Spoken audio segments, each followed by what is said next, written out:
இந்த வீடியோவை நீங்க பாக்குறார்கள் கடைசி வரைக்கும் முழுமையா பாருங்க.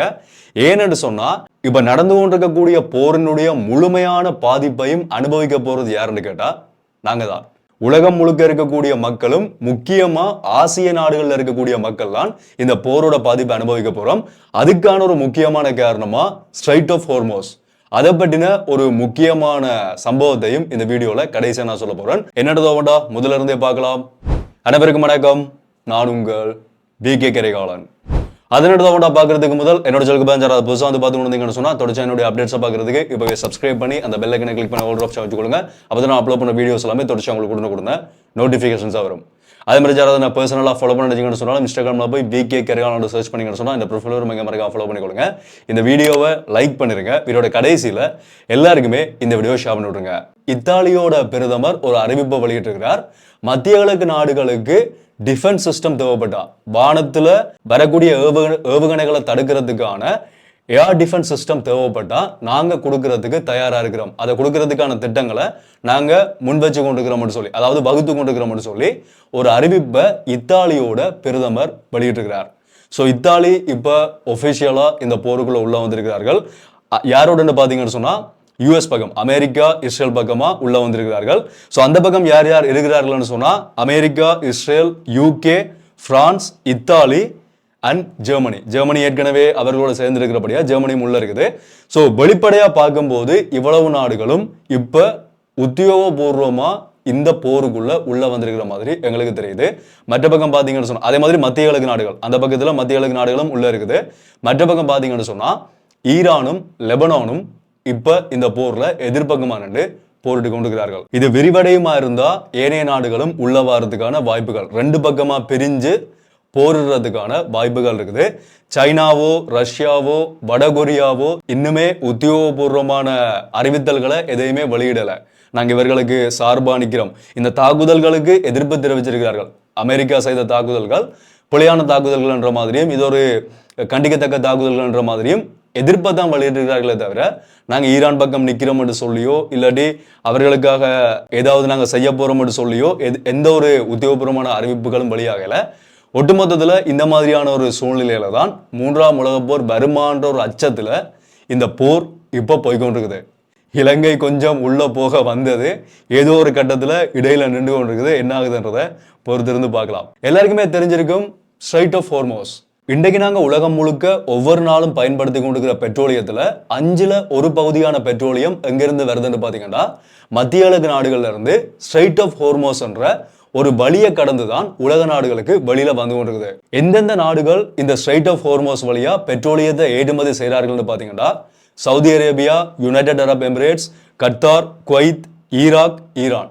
இந்த நாடுகளினுடைய பெட்ரோலியம் கப்பல் வழியா இந்த ஸ்ட்ரைட் ஆஃப் ஹோர்மோஸை கடந்துதான் வெளியில வரணும். இந்த ஸ்ட்ரைட் ஆஃப் ஹோர்மோஸ்ன்றது என்னன்னு பாத்தீங்கன்னா கிட்டத்தட்ட ஒரு 30ல இருந்து 33 கிலோமீட்டர் மட்டுமே அகலம் இருக்கக்கூடிய ஒரு குறுகிய கடல் பகுதி. இந்த கடல் பகுதியை தாண்டி தான் கப்பல்கள் வெளியில வர முடியும்.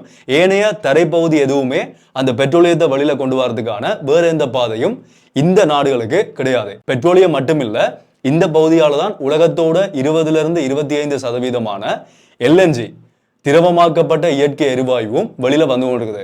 ஒவ்வொரு நாளும் ஸ்ட்ரைட் ஆஃப் ஹோர்மோஸை கடந்து வரக்கூடிய பெட்ரோலிய பெரல்கள், க்ரூட் ஆயிலோட பெரல்களினுடைய எண்ணிக்கை எவ்வளோன்னு பாத்தீங்கன்னா 20ல இருந்து 21 மில்லியன் பெரல்கள்.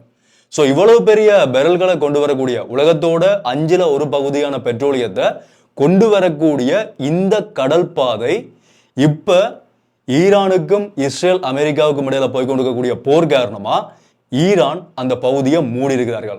அந்த பகுதி மூடப்படுமா இருந்தா உலகத்தோட பெட்ரோலியத்துல பெரிய பிரச்சனை வரும். க்ரூட் ஆயிலுடைய விலை அதிகரிக்கும், பெட்ரோலியத்தினுடைய விலை அதிகரிக்கும். உலகத்தோட பொருளாதார சந்தையிலேயே பெரிய அடிவிழும்ன்றது ஒட்டுமொத்த உலக நாடுகளுக்கும் தெரியும். அப்பேற்பட்ட பாதையை தான் இப்ப ஈரான் மூடி வச்சிருக்கிறார்கள். அந்த பாதையை கடந்து போகக்கூடிய அமெரிக்கா, UK, இஸ்ரேல் இந்த நாடுகளுக்கு சப்போர்ட் பண்ணக்கூடிய ஏனைய நாடுகளினுடைய கப்பல் மேலையும் நாங்க தாக்குதலை நடத்துவோம் என்று சொல்லி ஈரான் இப்ப சொல்லியிருக்கிறார்கள். இந்த ஸ்ட்ரைட் ஆஃப் ஹோர்மோஸ் வழியா எந்தெந்த நாடுகளுக்கு பெட்ரோலியமும் LNGயும் கிடைச்சு கொண்டு வந்து பாத்தீங்கன்னா India, China, Japan, south Korea Europe union. இந்த நாடுகளுக்கு போய் கொண்டத பெட்ரோலியம் தான் இப்ப அந்த பாதை தான் இப்ப மூடப்பட்டிருக்குது. ஸோ இதனால க்ரூட் ஆயிலினுடைய பெரலினுடைய விலை $150 வரைக்கும் போறதுக்கான வாய்ப்பு இருக்கிறதா சொல்லப்பட்டிருக்குது. இதுதான் உலக நாடுகளில் இப்ப பொருளாதார ரீதியான பங்கு சந்தைகளும் சரி, ஏனைய பொருட்கள் சேவைகளுடைய விலைகளும் சரி விழுந்தும் விழலாம் என்று சொல்லியும் அதிகரிக்கலாம் என்று சொல்லியும் எதிர்பார்க்கப்படுறதுக்கான ஒரு முக்கியமான காரணம். ஓகே, இது ஒரு பக்கமா இருக்கும்போது அமெரிக்காவோட இந்த போரை நடத்தக்கூடிய திட்டங்கள் இருக்குதானே, சதி திட்டங்கள், அந்த திட்டங்களுக்குள்ள ஒரு திட்டமா பொருளாதார ரீதியா சொல்லப்படுற ஒரு திட்டம் என்று பாத்தீங்கன்னா, இந்த வருஷத்தோட ஆரம்பத்துல தான் வெனிசுவேலா ஜனாதிபதியை அமெரிக்கா சிறைப்பிடிச்சிருந்தார்கள். உலகத்திலேயே அதிகமான எண்ணெய் வளம் இருக்கிற முதலாவது நாடு எதுன்னு பாத்தீங்கன்னா வெனிசுவேலா தான். அந்த நாட்டில் இருக்கக்கூடிய எண்ணெய் வளத்தை வெளியில எடுத்து இந்த பாதையை மூடி உலகத்தோட பொருளாதாரத்தை கீழே விழ வச்சு அதுக்கு பிறகு தன்னோட கட்டுப்பாட்டில் இருக்கிற வெனிசுவேலா நாட்டில் இருக்கக்கூடிய எண்ணெயை வெளியில எடுத்து அதிக விலைக்கு விற்று லாபம் சம்பாதிக்கிற நோக்கம் இதுக்கு பின்னால இருக்கலாம்னு சொல்லி இப்ப ஒரு தகவல் வெளியாகிறது. அமெரிக்கா இந்த போரை எப்படியெல்லாம் பயன்படுத்துகிறார்கள்ன்றது இதுல இருந்தே நிறைய பேருக்கு தெரிய வரும். ஸோ வெனிசுவேலால தான் உலகத்திலே அதிகமான எண்ணெய் வளம் இருக்குது. ஆனால் அந்த நாட்டில் சரியான அந்த எண்ணெயை வழியில எடுக்கிறதுக்கான வளங்கள் இல்லை. அந்த வளங்களை அமெரிக்கா அங்க கொண்டு போய் அந்த எண்ணெயை வெளியில எடுத்தா உலகத்தோட வர்த்தகத்துல, எண்ணெய் வர்த்தகத்துல தானும் அதிகமான விலைக்கு அதை வித்து லாபம் சம்பாதிக்கலாம்ன்றதுதான் இதுக்கு பின்னால் இருக்கக்கூடிய ஒரு திட்டமா இப்ப சொல்லப்படுது. இதனால பாதிக்கப்பட போறது, அந்த லாபத்தை அவர்களுக்கு சம்பாதிச்சு கொடுக்க போறது யாருன்னு கேட்டீங்கன்னா நாங்க தான். இப்ப விற்கப்பட்டு கொண்டிருக்கக்கூடிய பெட்ரோலுடைய விலை 2 மடங்கு அதிகரிக்கப்படுமா இருந்தா, க்ரூட் ஆயிலுடைய பெரலுடைய விலை அதிகரிக்குமா இருந்தா பெட்ரோலுடைய விலை ஆட்டோமேட்டிக்காக அதிகரிக்கும். அது மட்டும் இல்லாம எரிவாயு எல்லாமே உலகத்தோட அடிப்படையா இருக்கக்கூடிய பெட்ரோலியமும் இயற்கை எரிவாயுவும் இது ரெண்டோட விலைகளும் அதிகரிக்குமா இருந்தா ஆட்டோமேட்டிக்கா ஏனைய விலைகள் எல்லாமே உச்சத்துக்கு போகும். ஸோ இதுதான் இந்த போரோட விளைவா இருக்க போகுதுன்றதை எங்களால இப்பவே உணரக்கூடிய மாதிரி இருக்குது. இப்பவே க்ரூட் ஆயிலினுடைய விலைகள் அதிகரிக்க ஆரம்பிச்சிருக்குது. ஸோ இனி தான் நிறைய சம்பவங்கள் நடக்கும்ன்றதை எங்களால உறுதியா பார்க்கக்கூடிய மாதிரி இருக்குது. ஸோ இவ்வளவு விடங்களையும் தான் இந்த வீடியோவில் நான் கூட பரிந்துள்ளோன்னு வச்சிருந்தேன். இதை பற்றி உங்களுடைய கருத்துக்களை கீழே கமெண்ட்ல சொல்லிடலாம். தொடர்ச்சியாக கூடிய அப்டேட்ஸ் எல்லாத்தையுமே அடுத்தடுத்த வீடியோஸ் நான் உங்களுக்கு அப்டேட் பண்ணேன். அல்லது நீங்கள் பார்க்கறதுக்கு சப்ஸ்கிரைப் பண்ணிருப்பீங்க. அப்படி சப்ஸ்கிரைப் பண்ணி சொன்னால் போய் சப்ஸ்கிரைப் பண்ணி இந்த பெல் ஐக்கனை கிளிக் பண்ணி ஒரு ஆப்ஷன் சொல்லுங்க. அப்போ நான் அப்லோட் பண்ண வீடியோஸ் எல்லாமே தொடர்ச்சியாக உங்களுக்கு கொடுங்க, நோட்டிஃபிகேஷன்ஸாக வரும். ஸோ மீண்டும் ஒரு வீடியோவில் சந்திப்போம். நன்றி.